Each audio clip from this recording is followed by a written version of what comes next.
Hello दोस्तों, welcome to my YouTube channel आध्यात्म और विज्ञान। आज का जो मैं वीडियो लेकर के आ रही हूँ आपके डीएम की एनर्जीज़ पर लेकर के आ रही हूँ कि क्यों बार बार डीएम आपके लाइफ में आते हैं और फिर चले जाते हैं। बार बार ये दौर क्यों चलता रहता है। आप सभी ने अनुभव ही किया है। आपके अपने अनुभव सबसे विशेष हैं, उससे बड़ा कुछ नहीं है। तो आपने अनुभव किया है कि जब आपका सेपरेशन का दौर शुरू होता है तो बार बार डीएम अक्सर आपकी लाइफ में आते हैं और फिर अचानक से चले जाते हैं। आप ये सोच करके हर बार परेशान होते हैं कि ऐसा वो क्यों करते हैं। अब देखिए, बहुत सारे ऐसे ट्विन फ्लेम्स भी हैं जिनके डीएम अगर एक बार चले जाते हैं तो बहुत लंबे समय तक लौट के नहीं आते हैं, तो वो साइलेंट जर्नी का फेस रहता है। लेकिन जो दूसरे होते हैं उनकी लाइफ में क्या होता है कि बहुत लंबे समय का सेपरेशन नहीं होता है। एक सेपरेशन होता है, फिर आते हैं वो, फिर चले जाते हैं। तो ये दौर अक्सर चलता रहता है, उनके आने जाने का दौर जारी रहता है। लेकिन प्रश्न ये उठता है कि आखिर ऐसा होता क्यों है। देखिए, आप ये तो जानते हैं कि आप जब बबल फेस में होते हैं तो धीरे धीरे एक समय ऐसा आता है जब आप अपने डीएम पर फुल्ली डिपेंडेंट होने लग जाते हैं। पूरी तरह से आप उन पर डिपेंड होने लग जाते हैं। आप ऐसा चाहते हैं कि ये मुझे छोड़ के कहीं जाए ही ना। आप उन पर अंकुश उठाने लगते हैं, आप अंकुश करने लगते हैं। आप चाहते हैं कि ये बस मेरे ही तरह से चले, और इसमें आप उनकी आज़ादी को भी कहीं ना कहीं छीनने लगते हैं, और कहीं ना कहीं आपकी डिमांड्स बढ़ने लग जाती हैं, और कहीं ना कहीं ऐसी स्थिति आती है कि आप चाहते हैं कि मतलब आपको जो मिला है वो सबसे विशेष है। आप उसे एक पल के लिए भी नहीं छोड़ना चाहते हैं। आप पूरी तरह उसे अपने अधिकार में कर लेने की कोशिश करते हैं। लेकिन जो मनुष्य है या फिर कोई भी प्राणी है, इस धरती का जो मूलभूत जो ज़रूरत कहनी चाहिए, जो एक आत्मिक ज़रूरत कहनी चाहिए, हर किसी को आज़ादी पसंद है। स्वतंत्र रहना हर कोई पसंद करता है। वो नहीं चाहता है कि किसी भी तरीके के बाउंडेशन में रहे। वो अपना जीवन आज़ादी के साथ जिए। अब मनुष्य के साथ भी तो यही है, वो भी यही चाहता है कि वो आज़ादी के साथ जिए। आप खुद भी, फेमिनाइन एनर्जी भी, फेमिनाइंस भी होती हैं, आज़ादी के साथ जीना पसंद करती हैं। मतलब उनसे उनके अधिकार ना छीने जाएं, वो रहें, वो एक बंधन में बंधें, लेकिन उनकी अंदरूनी आज़ादी ना छीनें। तो ऐसा ही डीएम के साथ भी होता है। अब फेमिनाइन, क्योंकि फेमिनाइन जो प्रेम का जो एक कहना चाहिए कि एक जो बंधन होता है या एक जो खिंचाव होता है, इस जर्नी में आने पर, मतलब जब उनका वास्तव में उनका सोल पार्टनर उनके पास आ जाता है तो वो उस विशेष खिंचाव को महसूस करती हैं। भले ही उन्हें ये नहीं पता होता है कि वो ट्विन फ्लेम्स हैं, लेकिन वो जो विशेष खिंचाव होता है वो उनको पूरी तरह से बांध देता है। वो अपने आत्मा की गहराई से प्रेम करने लगती है। वो सब कुछ भूल जाती है, उसे कुछ याद नहीं रहता, उसे अपनी योग्यताएं याद नहीं रहती हैं। वो जब खुद को भूल जाती है तो वो समाज को क्या याद रखेगी। ऐसी स्थिति हो जाती है।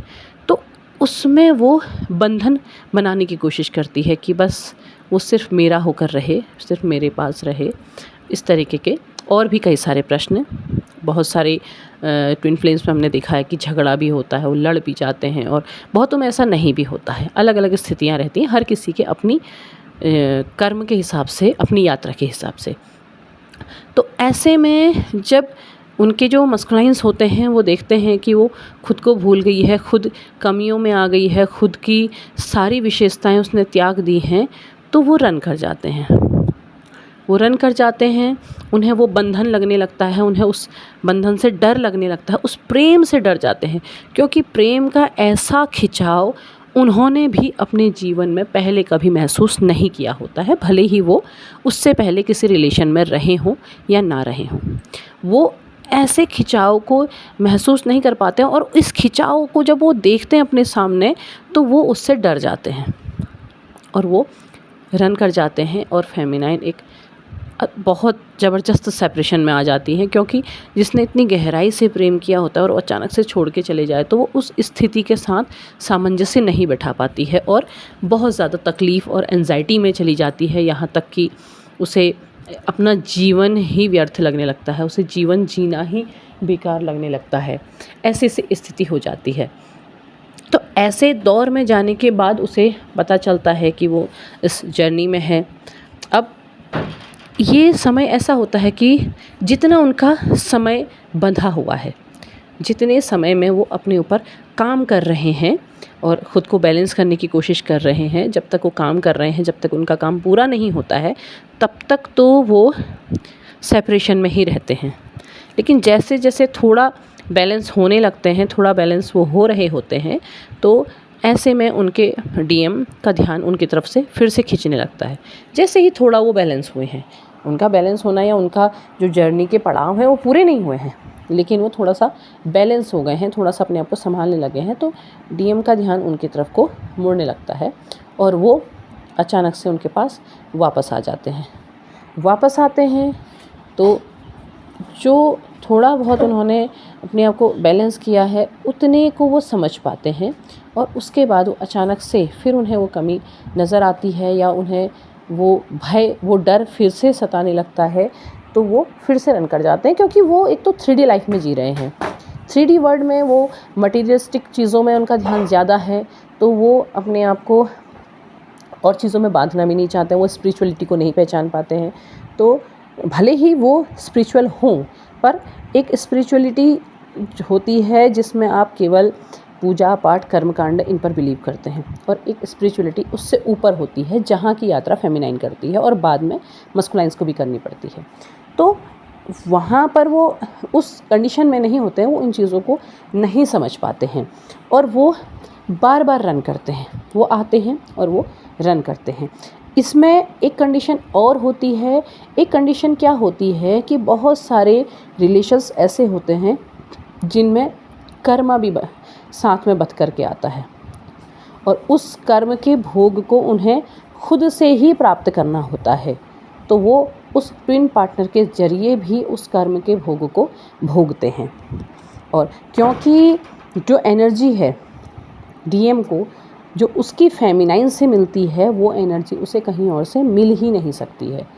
वो शांति वो कहीं और से प्राप्त नहीं कर पाता है। और जैसे फेमिनाइन खुद को सेपरेशन के मोड में आने के बाद ये जान जाती है कि उन्हें अपनी एनर्जी ड्रेन नहीं करनी है, एनर्जी सेंड नहीं करनी है, तो वो जैसे ही अपनी एनर्जी को लॉक करती हैं तो वैसे ही उनके डीएम तिलमिलाने लगते हैं, वो बार बार वापस आते हैं और जैसे ही फेमिनाइन एनर्जी सेंड करती है वो चले जाते हैं।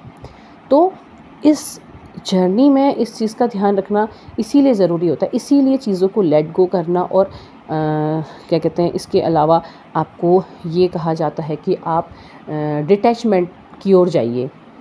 डिटैचमेंट की ओर जब आप जाते हैं तो आप पूरी तरह से क्या होते हैं, आप आत्म केंद्रित होने लगते हैं। और जब आत्म केंद्रित होते हैं तब आप जो आपकी आध्यात्मिक यात्रा है उसके वास्तविक पड़ावों को समझने लगते हैं।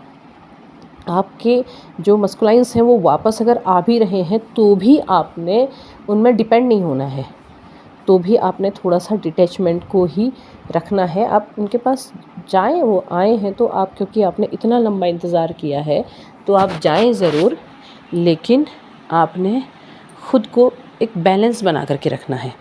वो बैलेंस अगर आप बना के रखेंगे तब क्या होगा, तब आपके मस्कुलाइन धीरे धीरे अवेकन होने लगेंगे और धीरे धीरे वो उस चीज़ को समझेंगे, वो अपने आप समझेंगे। वो आप नहीं बताएंगे, क्योंकि आपके बताने से उन्हें समझ नहीं आएगा। वो अपने आप समझेंगे और अपने आप उस चीज़ को में वो आगे बढ़ पाएंगे।